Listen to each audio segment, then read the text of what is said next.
Le professeur se moque d'un garçon noir qui affirme que son père est le président du pays. Mais soudain, la porte de la classe s'ouvre. Et l'homme qui entre transforme les rires en stupeur, comme si tout l'air avait été aspiré de la pièce d'un seul coup. Jamal traversait les couloirs de l'école d'un pas retenu et attentif, comme s'il ne voulait pas se faire remarquer et, en même temps, observait tout. Il portait une mallette noire serrée contre sa poitrine avec les deux bras, comme s'il transportait quelque chose d'une valeur incalculable. Son uniforme était impeccable, contrastant avec ses baskets légèrement usées. C'était son premier mois là-bas, et même sans dire grand-chose, il était déjà la cible de regards curieux. Peut-être à cause de sa façon de parler, de son comportement réservé ou de ce regard qui semblait voir au-delà. En entrant dans la salle de classe, il sentit le poids d'un silence momentané s'installer. 30 paires d'yeux le suivirent pendant quelques secondes, jusqu'à ce que tout le monde redevienne normal. C'était le jour de la présentation des métiers, un événement courant dans les écoles comme celle-là. Mais pour Jamal, ce ne serait pas n'importe quel jour. Dans sa mallette, il transportait des fragments d'une vérité que peu de gens seraient prêts à accepter. Pendant la pause, l'isolement de Jamal est devenu plus évident. Assis à l'ombre d'un arbre, il observait ses collègues interagir avec légèreté, tout en plongeant dans un livre épais à la couverture sombre. À chaque rire dirigé contre votre silence, votre corps rétrécissait un peu plus. Certains étudiants passaient à côté de lui et faisaient des plaisanteries subtiles, déguisées en curiosité, se moquant de sa posture sérieuse et de la manière cultivée avec laquelle il parlait. Jamal gardait son sang-froid, mais à l'intérieur il sentait le malaise grandir. Malgré cela, il n'a montré aucune réaction. Il avait appris de son père que la dignité n'exigeait pas d'approbation. Mais dans cette école, où l'étiquette « différent » était une phrase, son silence était interprété comme de l'arrogance.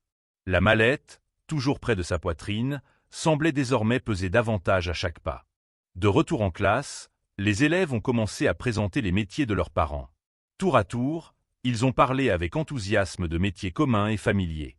Lorsque le tour de Jamal arriva, il se dirigea vers l'avant d'un pas lent mais déterminé. Il ouvrit soigneusement le dossier et en sortit une photo plastifiée.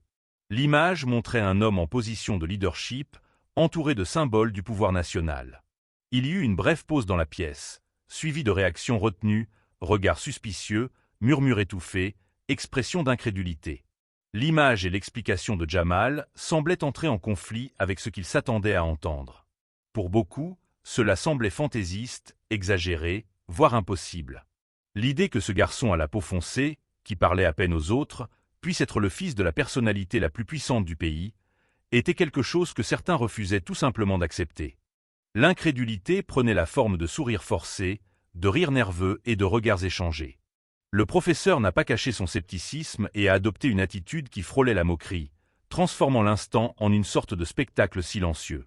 Jamal est resté debout quelques secondes après la présentation, jusqu'à ce que, remarquant l'environnement hostile, il retourne à sa place.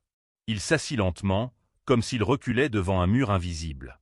Le rire étouffé résonnait encore dans son esprit, et la chaleur de la honte se répandait dans son corps. Il serra plus fort le dossier contre sa poitrine, comme si cela pouvait le protéger de cette humiliation. À ce moment-là, la vérité qu'il avait apportée avec tant de fierté semblait avoir été avalée par un monde qui n'acceptait que ce qu'il voulait voir. La tension qui avait commencé lors de la prestation de Jamal n'a pas disparu au fil des heures. Au contraire, elle se répandait comme un épais brouillard dans les couloirs et les chambres. Lors du cours suivant, le professeur gardait un regard suspicieux et incisif, comme s'il observait un imposteur en plein acte de feinte. Cela laissait Jamal en alerte constante, chacun de ses mouvements étant interprété durement. L'environnement, auparavant tout simplement étrange, commence à devenir hostile. Les petites provocations ont continué. Des regards ironiques et des sourires voilés apparaissaient chaque fois que Jamal ouvrait la bouche pour répondre avec précision à quelque chose. Le fait qu'il s'exprimait clairement, qu'il comprenne facilement des sujets complexes, ne suscitait pas d'admiration, mais plutôt de méfiance. Ce qui aurait dû être une vertu se transformait en munition contre lui. À l'heure du déjeuner, Jamal restait seul au fond de la cafétéria. Non pas par choix, mais par exclusion. Pendant que les autres étaient assis en groupes excités, il observait simplement le mouvement. À l'une des tables, la directrice de classe a entamé une conversation avec enthousiasme, imitant exagérément les manières de Jamal, faisant rire ses camarades de classe. Des vidéos ont commencé à circuler, des extraits coupés de sa performance, accompagnés de légendes sarcastiques et de filtres qui se moquaient de son image. En s'en rendant compte, Jamal n'a pas réagi. Son visage restait toujours aussi serein, mais à l'intérieur, quelque chose commençait à craquer. La mallette, qu'il portait toujours avec lui, est devenue un symbole de résistance et d'isolement. Le silence environnant n'était plus un espace de protection, mais un champ de mine de jugements invisibles. Dans la salle de réunion, la situation a pris une tournure encore plus grave. La direction de l'école avait été alertée par les parents qui avaient reçu les vidéos et remettait désormais en question la véracité des informations données par Jamal. Le réalisateur, sous pression et sans chercher à comprendre les faits, a adopté une attitude sévère. Les disques présentés par le garçon ont été traités avec froideur, comme s'ils n'étaient que des montages ingénieux ou le produit d'une folie des grandeurs. Une réunion d'urgence a été convoquée pour décider quel type de mesures disciplinaires devait lui être appliquée. La justification était claire: éviter que d'autres étudiants ne soient induits en erreur par des histoires fantaisistes. Aucune enquête n'a été menée. Aucune question honnête n'a été adressée à Jamal. Le récit se construisait malgré lui. De retour dans la salle, Jamal reçut une note sèche indiquant qu'il devait comparaître devant le conseil d'administration en fin de journée. Il sentit son estomac se retourner lorsqu'il réalisa qu'il ne s'agissait pas seulement d'un doute sur son histoire, mais d'un procès déjà en cours. Le sentiment d'être exposé, isolé et discrédité est devenu insupportable. Lorsqu'il partit pour la récréation suivante, il remarqua que certains étudiants le montraient du doigt en riant discrètement. Ce n'étaient pas seulement des camarades de classe. Les autres années connaissaient déjà le mensonge du nouveau garçon. L'histoire s'est répandue plus rapidement que n'importe quelle vérité ne pourrait l'atteindre. Et Jamal, assis à nouveau sous le même arbre, comprit qu'il était sur le point de faire face à quelque chose de bien plus grand que les préjugés: l'institutionnalisation du doute sur qui il était réellement. Cet après-midi-là, Jamal a passé la récréation dans un coin de la cour de récréation que peu de gens fréquentaient, près de la salle des fournitures scolaires, où le personnel de soutien avait l'habitude de se retrouver. Là, à l'abri des regards moqueurs, il trouva une sorte de refuge provisoire. C'est alors qu'il remarqua la présence du concierge de l'école, un homme plus âgé, au regard calme et au pas discret, qui balayait les feuilles sèches avec des mouvements minutieux. Même sans rien dire, il y avait quelque chose chez cet homme qui exprimait sa compréhension. Le concierge, toujours ignoré des étudiants, observait plus qu'il ne le laissait entendre. Ses yeux renfermaient le genre de sagesse qu'on n'apprend pas dans les livres. Lorsqu'il croisa le regard de Jamal, son visage exprima quelque chose de rare: le respect. Ce n'était pas de la condescendance, ce n'était pas de la pitié, c'était une reconnaissance silencieuse d'une douleur qu'il connaissait déjà. Pendant les minutes suivantes, Jamal resta assis par terre, appuyé contre le mur, tandis que le concierge poursuivait son travail.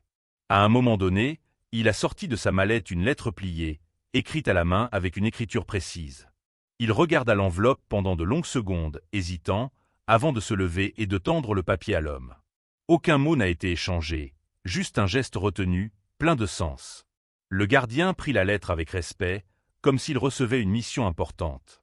Ses yeux scrutèrent rapidement l'expéditeur au coin de l'enveloppe, et pendant un bref instant, son expression changea. C'était comme s'il avait reconnu quelque chose d'important, quelque chose qui touchait directement sa mémoire. Avec un léger signe de la main, il plaça la lettre dans la poche intérieure de sa chemise et continua son chemin. Plus tard, après la fin des cours, le concierge a discrètement quitté le bâtiment principal de l'école et s'est rendu à un téléphone public, situé à quelques pâtés de maison. Il regarda autour de lui pour s'assurer que personne ne le regardait, et avec ses doigts fermes, composa un numéro mémorisé depuis longtemps. À l'autre bout du fil, une voix lui répondit qu'il a reconnu immédiatement, et les mots qu'il échangea furent peu nombreux, mais directs. Lorsqu'il a mis fin à l'appel, ses yeux se sont fixés sur le ciel pendant quelques secondes, comme s'il demandait quelque chose aux étoiles. Par la suite, il a repris le travail avec la même discrétion qu'à son habitude. Mais à ce moment-là, un nouveau fil s'était tendu dans le complot silencieux impliquant Jamal. Un fil qui liait son passé à la figure la plus puissante du pays. Pendant ce temps, Jamal restait chez lui, retiré dans sa chambre, son dossier ouvert sur le lit. Les images, les documents, les archives, tout y semblait fragile face au mur d'incrédulité auquel il faisait face. Pourtant, son regard n'exprimait pas la défaite. Il y avait de la douleur, certes, mais aussi une sorte de résistance silencieuse, forgée dans son éducation et renforcée par la fierté qu'il ressentait pour ses origines. Ce qu'il ne savait toujours pas, c'est qu'à ce moment précis, des forces se déplaçaient loin des yeux de tous. Et que, grâce à un simple geste de confiance, le premier pas vers la révélation de la vérité avait déjà été fait. Le lendemain matin, une voiture à la présence imposante garée devant l'école Riverside. Il n'y avait ni sirène, ni fanfare. Le véhicule était une Rolls-Royce Phantom noire avec des vitres en miroir, des roues polies et un discret blason national fixé sur le côté. Lorsque les portes se sont ouvertes, 2 hommes vêtus de vêtements civils et aux expressions indéchiffrables sont descendus les premiers, analysant l'environnement avec l'attention exercée de quelqu'un qui protège des secrets importants. Le mouvement n'a pas retenu l'attention de la majorité. Il s'agissait d'une école ordinaire située dans une petite ville et les visites formelles n'étaient pas rares. Pourtant, la façon dont les agents de sécurité se positionnaient, proches mais discrets, indiquait qu'une personne de grande importance était sur le point d'entrer. L'entrée habituellement bruyante de l'école devint étrangement silencieuse. Alors que les employés vaquaient à leurs occupations sans savoir ce qui les approchait, un 3e homme est descendu de la voiture. Il portait un costume sombre à la coupe impeccable et marchait d'un pas ferme mais mesuré. Son visage était connu de millions de personnes, mais là-bas, dans cet espace encore fermé par l'ignorance et les préjugés, rares étaient ceux qui le reconnaissaient immédiatement. Au lieu de passer par l'entrée principale, il a demandé à passer par une entrée latérale. Dans le couloir, les chaussures en cuir de l'homme résonnaient calmement, étouffant le son des voix d'enfants. Il s'arrêta un instant devant la salle 5B, observant la porte fermée. Il n'est pas arrivé tout de suite. Il préférait écouter ce qui se passait à l'intérieur. À l'intérieur, Jamal était de nouveau assis, isolé, et l'atmosphère était la même, une tension déguisée en normalité. L'enseignant a continué à garder une attitude froide et ses collègues ont évité tout contact visuel avec le garçon. Quelques minutes plus tard, le directeur reçoit un avertissement téléphonique inattendu du secrétariat. Son expression a complètement changé. Il se leva immédiatement et marcha à pas rapides jusqu'à la chambre 5B. Lorsqu'il ouvrit la porte, il eut un sourire tendu et forcé, suivi de mots de bienvenue presque étouffés. L'homme qui la suivait entra calmement, laissant une trace de silence absolu partout où il passait. L'atmosphère changeait comme si l'air avait été retiré de la pièce. Sa présence s'imposait sans avoir besoin de mots. Un mélange de reconnaissance et de choc remplit la pièce. Les visages des étudiants se figèrent avec des expressions d'incrédulité. Le professeur pâlit, ses mains tremblaient légèrement, et le regard qui était auparavant méprisant était maintenant celui d'un pur étonnement. Jamal, en voyant ce visage familier, sentit le temps ralentir. Pendant un instant, tout ce qui l'entourait cessa d'avoir de l'importance. L'homme se dirigea vers le centre de la pièce en prenant son temps. Ses yeux parcoururent les visages jusqu'à ce qu'il s'arrête sur le seul qui semblait vraiment à l'aise, celui de son fils. À ce moment-là, le poids de tous les doutes, moqueries et accusations tomba au sol comme une poussière dissipée par un coup de vent. La vérité n'avait pas été criée, elle avait été révélée par le simple fait de se présenter. Sans un mot, le père de Jamal a ouvert sa valise et en a sorti quelques documents. Il n'est pas venu là uniquement pour se défendre ou venger son fils. Son objectif était plus grand, transformer cette école en un symbole de prise de conscience et de réparation. Et avec son arrivée, l'histoire de Jamal a cessé d'être uniquement une question de résistance. Elle est également devenue une question de justice. Le silence à l'intérieur de la pièce était si épais qu'il semblait avoir son propre son. Les étudiants restaient immobiles sur leurs sièges, comme s'ils avaient peur de briser l'atmosphère avec le moindre mouvement. Le professeur, jusque-là hautain et sûr de son jugement, ne trouva nulle part où fixer son regard. Le président, debout devant la classe, n'a pas élevé la voix ni désigné les coupables. Sa simple présence était une réponse suffisante à tout ce qui avait été dit les jours précédents. Le regard qu'il lança au professeur n'était pas de la colère, mais de la déception. Un type de tromperie qui n'a pas besoin d'être expliqué, car elle repose sur le contraste brutal entre la vérité et les préjugés. Lorsqu'il se tourna vers le réalisateur, le malaise s'intensifia. Elle, habituée à contrôler les situations avec des mots protocolaires, se retrouvait désormais démantelée devant quelqu'un qui représentait non seulement une figure d'autorité, mais la vérité incontestable. Le président a retiré certains documents de son dossier et a commencé une brève présentation sur le leadership, l'égalité et l'inclusion. À l'aide d'images réelles et de documents publics, il a expliqué calmement son rôle dans la politique nationale, son engagement en faveur de l'éducation et de la science, et combien il croyait qu'aucun enfant ne devrait être discrédité en raison de son origine, de son apparence ou de son niveau social. Pendant qu'il parlait, les étudiants ont commencé à bouger subtilement sur leurs sièges, essayant d'absorber le poids de ce dont ils étaient témoins. L'histoire dont ils s'étaient moqués prenait désormais corps et autorité sous leurs yeux. Jamal, toujours silencieux, observait tout avec une expression sereine, mais pleine d'émotions intenses. C'était comme si l'on touchait une blessure avec douceur et respect, non pas pour effacer la douleur, mais pour lui permettre de guérir. Après la présentation, le président a regardé directement son fils et, sans rien dire, a exprimé une fierté silencieuse qui a imprégné toute la salle. Jamal s'est levé, s'est dirigé vers l'avant et s'est tenu à côté de son père. Ce simple geste a eu plus d'impact que n'importe quel discours. De nombreux étudiants détournèrent le regard, incapables de supporter le poids de la honte. D'autres le regardaient, désormais avec un véritable respect, comme s'ils voyaient Jamal pour la première fois. Le directeur, gêné, a demandé un entretien privé avec le président. Le professeur, toujours visiblement secoué, restait assis, sans voix. Pour la première fois depuis longtemps, il paraissait petit devant la classe. L'autorité qu'il utilisait autrefois pour humilier se dissout désormais à la lumière crue de la vérité. Plus tard dans la journée, la direction de l'école a publié une déclaration officielle annonçant une enquête interne sur l'épisode.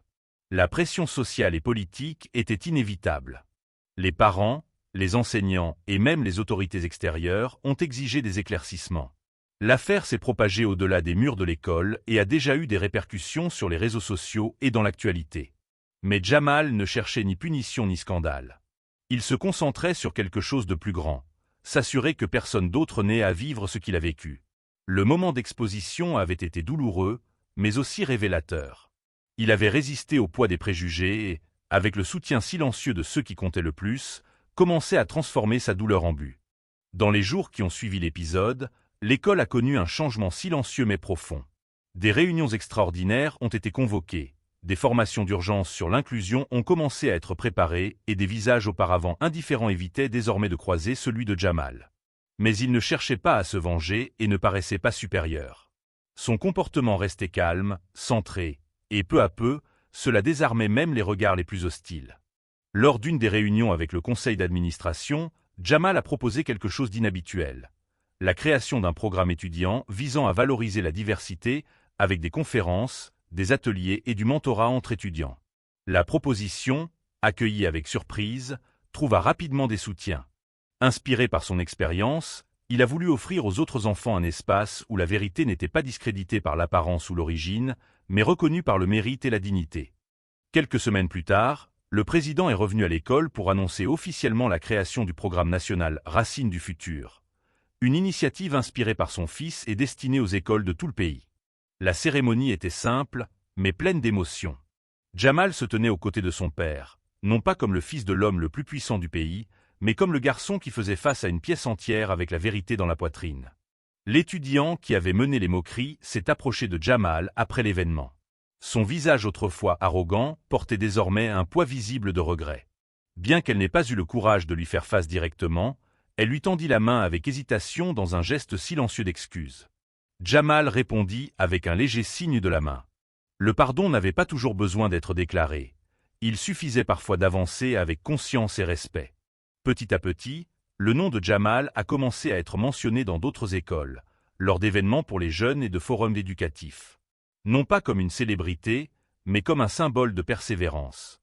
Son histoire, qui avait commencé avec méfiance et humiliation, servait désormais de point de départ à des conversations sérieuses sur les préjugés, la méritocratie et l'équité. Le garçon solitaire à la mallette noire menait désormais des conversations là où auparavant il n'y avait que le silence. À l'école, le projet qu'il avait créé a donné naissance à une fresque collective où les élèves écrivaient des rêves autrefois discrédités, et comment ils avaient décidé d'y croire à nouveau. Les noms auparavant effacés apparaissaient désormais fièrement sur les murs. Les couloirs commencèrent à faire écho à des idées, et non à des rires cruels. Jamal avait transformé l'espace, non seulement avec son histoire, mais aussi avec sa posture. Quelques mois plus tard, alors qu'il parcourait les couloirs de l'école, Jamal s'est arrêté devant l'ancienne fresque murale « Métiers du futur ». Maintenant, il y avait une nouvelle section « Métiers impossibles » qui ont déjà commencé. Parmi eux, une plaque avec son nom et la phrase « Initiateur de Resdo Futuro ». À côté, la photo du jour où il se tenait devant la pièce avec son père à ses côtés. Le garçon dont tout le monde doutait était désormais une référence. En sortant, il croisa le concierge, l'homme silencieux qui avait amorcé le virage invisible. Un bref signe de la main entre les deux scella une alliance qui ne nécessitait pas de mots. À ce moment-là, Jamal a compris quelque chose d'encore plus grand.